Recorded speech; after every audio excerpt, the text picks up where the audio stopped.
Bismillahirrahmanirrahim. Assalamualaikum warahmatullahi wabarakatuh.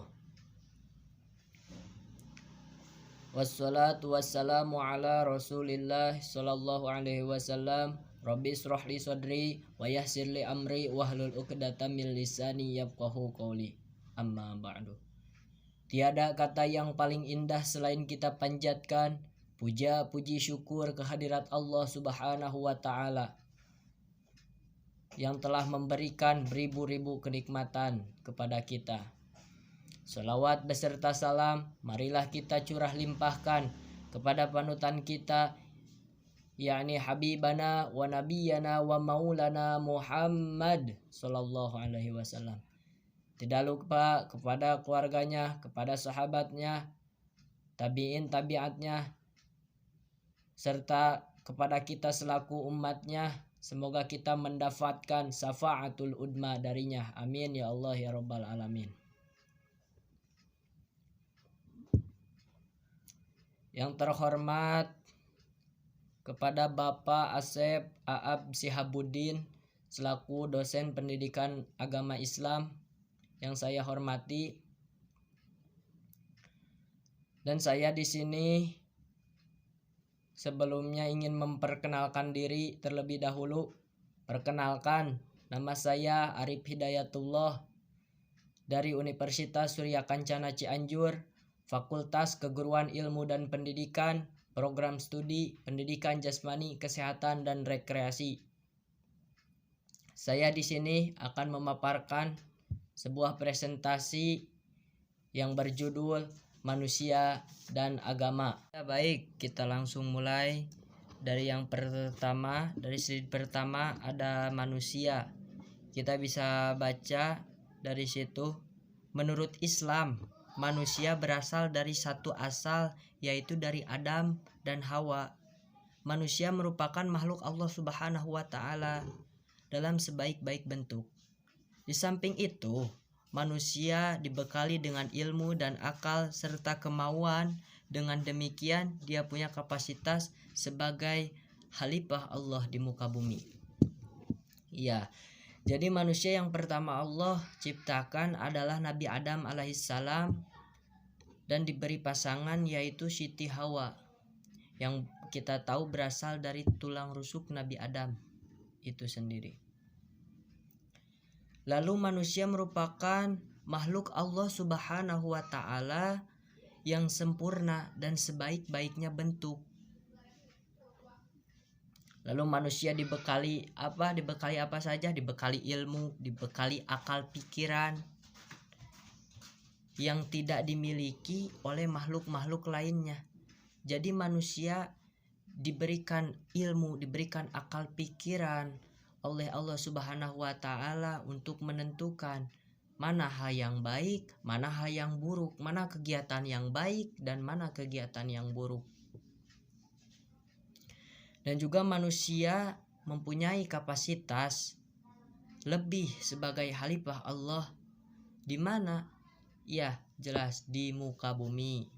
Ya, selanjutnya kita akan bahas slide berikutnya, yaitu di situ kita lihat ada tugas manusia di bumi. Ada dua. Yang pertama, tugas manusia sebagai Abdullah atau hamba Allah. Hidup manusia sebagai Abdullah bisa dipahami dari firman Allah dalam Quran surat Az-Zariyat ayat 56 yang berbunyi Bismillahirrahmanirrahim. Wa ma khalaqtul jinna wal insa illa liya'budun.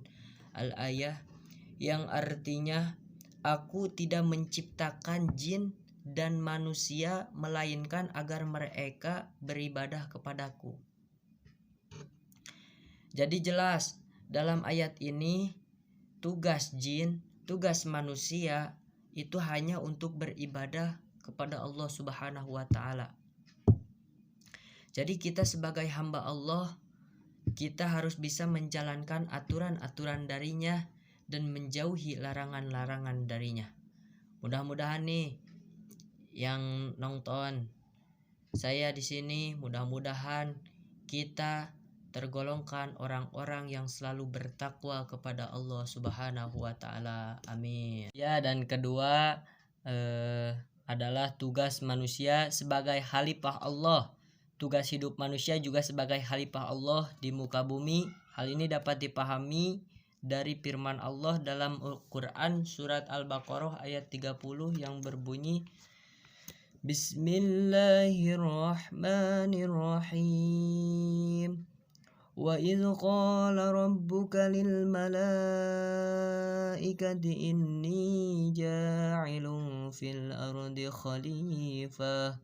Qalu ataj'alu fiha man yufsidu fiha wa yasfiku ad-dima' wa nahnu nusabbihu bihamdika wa nuqaddisu lak. Qala inni a'lamu ma la ta'lamun. Shadaqallahul azim.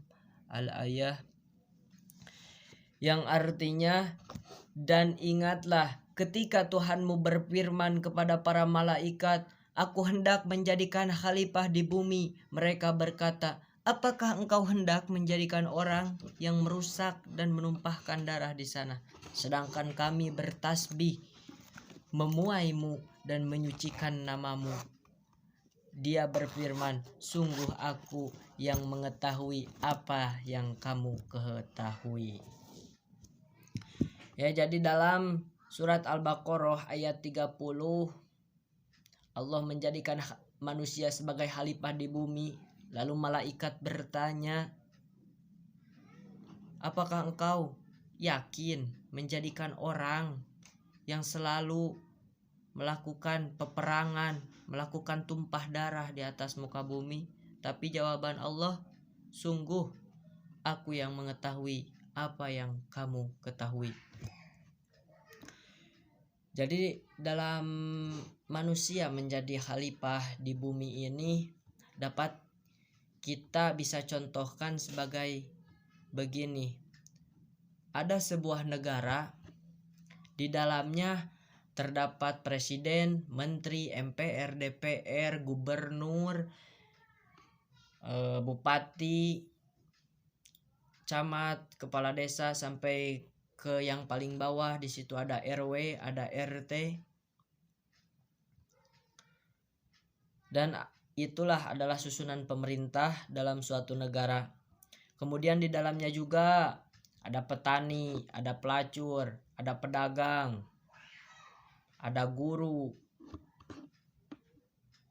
dan banyak lain sebagainya. Jadi semua orang-orang itu memiliki peranan-peranan masing-masing. Jangan orang yang memiliki bakat seniman dijadikan presiden, kan gak mungkin. Kan dia gak akan bisa. Jadi intinya, yang jadi seniman tetaplah menjadi seniman, yang menjadi guru tetaplah menjadi guru yang baik, yang menjadi pedagang tetaplah menjadi pedagang yang baik, tetaplah menjadi pedagang yang jujur, tidak memanipulasi, tidak curang dalam timbangan. Yang menjadi nelayan tetaplah menjadi nelayan yang baik. Jadi Allah yang menyelipkan bakat pada setiap orang. Allah yang menjadikan kepada seseorang itu guru. Allah yang menjadikan kepada kita menjadi seorang presiden. Allah yang menjadikan kepada kita menjadi seorang bupati. Jadi intinya, ketika orang memerankan perannya di dunia, itulah yang disebut khalifah. Maka seseorang guru itu adalah khalifah. Ibu rumah tangga pun itu adalah khalifah. Seorang pedagang itu adalah khalifah. Jadi kita itu harus memerankan peran kita itu sebaik-baiknya. Misal kita menjadi seorang pelajar, menjadi seorang murid, jadilah murid yang baik, jadilah pelajar yang baik, patuh terhadap guru, tidak melawan terhadap guru. Karena adab lebih mulia dibanding ilmu. Jadi kesimpulannya, siapa yang menjadikan kita khalifah? Jawabannya adalah Allah Subhanahu wa Ta'ala. Ya, kita lanjut kepada slide berikutnya. Oh ya, di situ ada agama. Tadi kan kita sudah membahas tentang manusia. Nah, sekarang kita akan membahas tentang agama. Di situ ada agama, ada pengertiannya. Agama menurut Kamus Besar Bahasa Indonesia atau KBBI adalah sistem yang mengatur tata keimanan, kepercayaan, dan peribadatan kepada Tuhan Yang Maha Kuasa, serta tata kaidah yang berhubungan dengan pergaulan manusia dan manusia serta lingkungannya. Kata agama berasal dari bahasa Sanskerta agama yang berarti tradisi, atau a berarti tidak, gama berarti kacau. Sehingga agama berarti tidak kacau. Dapat juga diartikan suatu peraturan yang bertujuan untuk mencapai kehidupan manusia ke arah dan tujuan tertentu. Nah, jadi seseorang yang beragama pasti akan tidak kacau. Jadi agama adalah merupakan sebuah sistem kepercayaan yang dipercayai oleh umat manusia. Agama harus memiliki Tuhan yang disembah, lalu harus memiliki nabi atau rasul, harus mempunyai kitab suci. Nah, kalau tidak ada itu, maka tidak disebut dengan agama. Karena agama itu harus memiliki yang disebut dengan Tuhan yang disembah, rasul, kitab suci.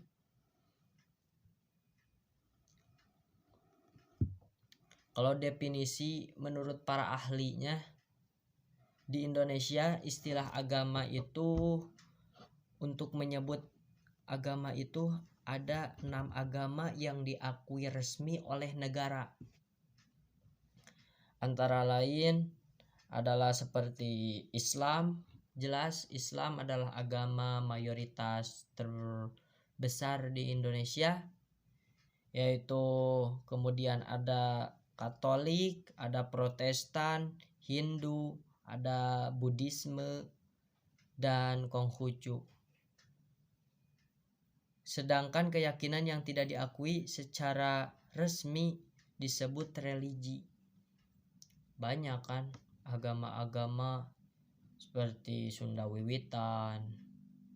Pokoknya banyak sekali.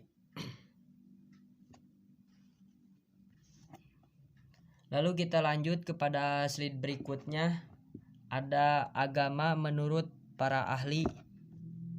Di situ ada agama menurut para ahli. Kita baca bersama-sama. Saya ambil 2 dari tokoh tersebut karena merupakan pengertiannya sangat vital menurut saya.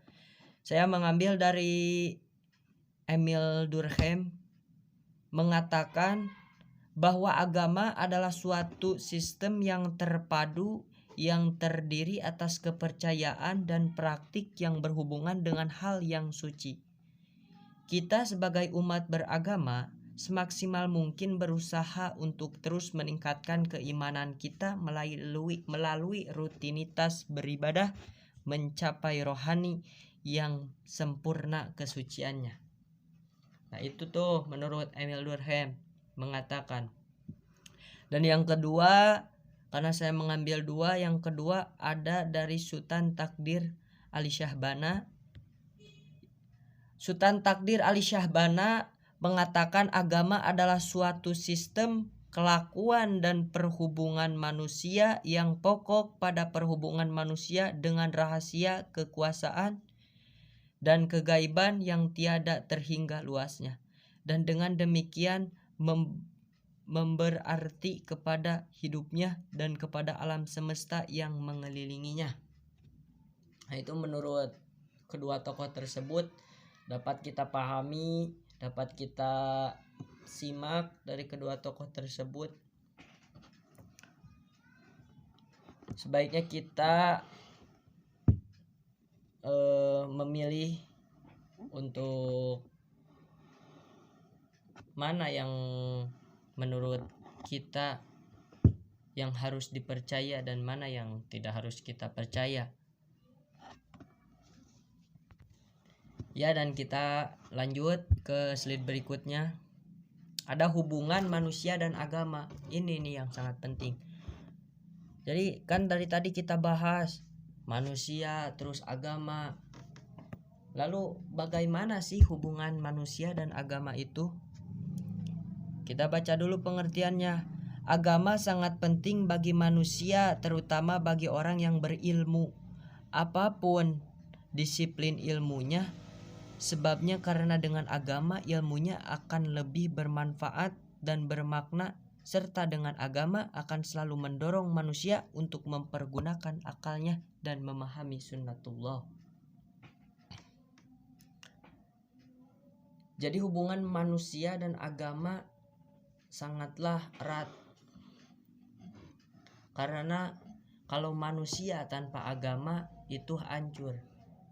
Kalau negara tidak ada agama itu pasti akan hancur. Karena kan semua agama, khususnya yang 6 yang ada di Indonesia, itu mengajarkan tentang kebaikan, itu mengajarkan tidak saling membunuh, tidak saling merugikan sesama orang lain. Nah, kalau misalnya di suatu negara tidak memiliki agama, jelas itu akan hancur. Akan adanya pembunuhan, akan banyaknya perkelahian, akan banyaknya pemerkosaan, akan banyaknya perjudian, perjinahan di mana-mana. Jadi itu akan banyak sekali kalau tidak ada agama.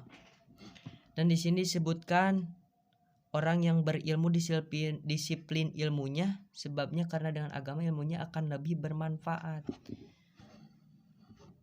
Ya, jadi mau ilmunya banyak, disiplin dengan ilmunya,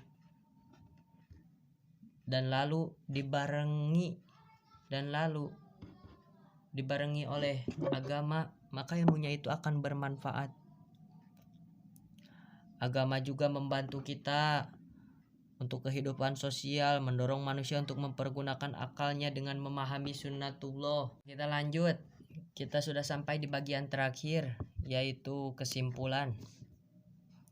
Kita baca dulu kesimpulannya. Hakikat manusia diartikan sebagai kenyataan yang sebenarnya mengenai manusia itu sendiri.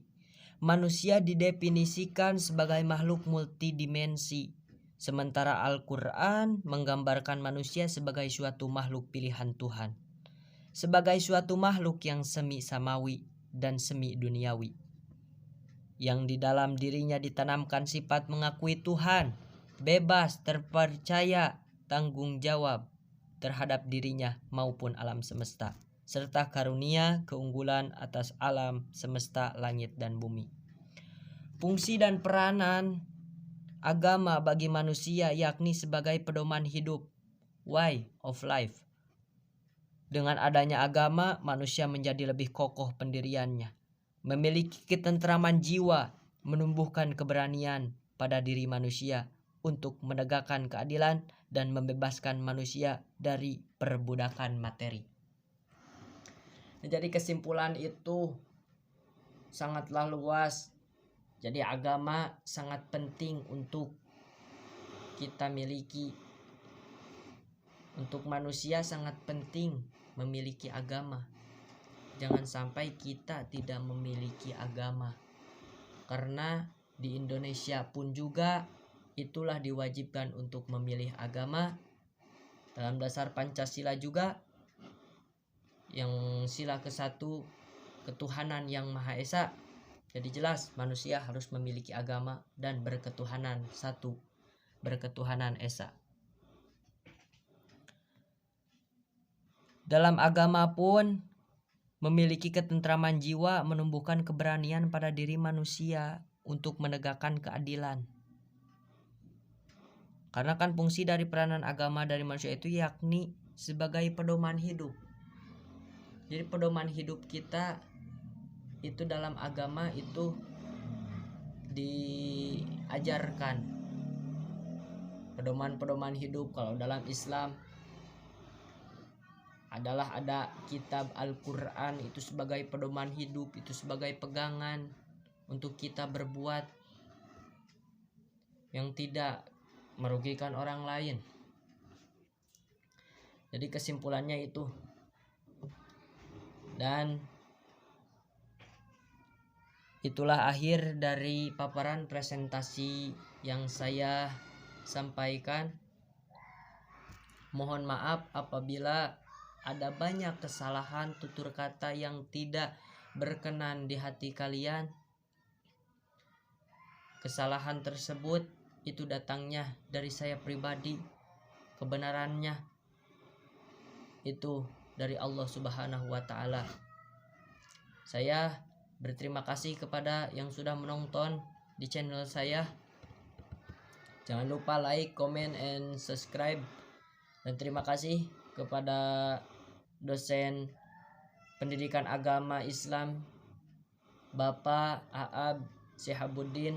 Saya ucapkan banyak-banyak terima kasih. Saya mohon maaf sekali lagi. Wallahu muwaffiq, aqwa ila mittariq. Saya Arif Hidayatullah undur diri. Wassalamualaikum warahmatullahi wabarakatuh.